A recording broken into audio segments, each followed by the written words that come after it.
The Temple Mount, known by Muslims as the Haram Sharif, was built by King Solomon in the old city of Jerusalem to replace the tabernacle and rest the Ten Commandments. It was the sixth day of creation. The gods made humans to be like them. In Genesis, fallen angels had children with these beautiful women. Great heroes, for lack of a better term, were born with supernatural powers. These fallen angels, the Nephilims, are also referred to as the sons of God.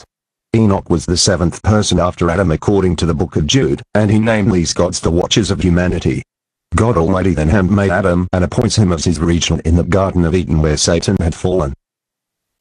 Eve ate the forbidden fruit from the tree of wisdom. This was the first sin of mankind. Only after that first sin did Adam and Eve realize that they were naked. Only after that first sin would Eve suffer terrible pains when giving birth and become the mother of all mankind. If the outcome of sin was pregnancy, then the origin was sexual intercourse. For lack of a better term, eat fruit of his loins. It was only after immorality that Adam and Eve knew the difference between right and wrong. However, Adam was handmade by God, which made intimacy just between him and Eve. Before sleeping with the devil, Eve was innocent. So, the first sin was when Eve ate the forbidden fruits of Satan. Did she have intimacy with the devil? The book of Revelation speaks loud against immorality. In fact, it is repeated in the entire Bible. Immorality can now be defined as literally sleeping with the descendants of the devil. With history yet to come, a fiery bloodline would become inevitable to the claim of being God's chosen nation. Adam's descendants and Satan's descendants would become lifelong enemies. Cain was born a human and Abel in Nephilims. The Nephilims did not belong in the Garden of Eden, and later Cain would kill Abel. Adam had children from Eve, and Eve had children from Satan. So, from the beginning we learn that a fiery bloodline was imperative to be God's chosen nation in the Garden of Eden.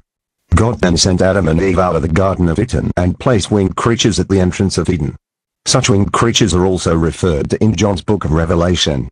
The two golden winged creatures would face each other and guard the Ten Commandments in the sacred chest. In John's book of Revelation, these two creatures would become imperative in the two nations fighting for the right to the Temple Mount. Up to now in the creation timeline, there were two dominant bloodlines. One, God's chosen nation from Adam and Eve, and the Nephilims, a species that were a cross between human and angels. Cain, whom killed Abel, was punished to spend the rest of his time wandering from place to place outside the Garden of Eden. Cain feared that people outside of Eden would kill him. But were there humans on the outside of Eden? Yes, in Genesis. God made humans to be like them. Then the Lord marked Cain with a forgiveness mark so that hostile nations would not kill him. God said that anyone who kills Cain will be punished 7 times worse.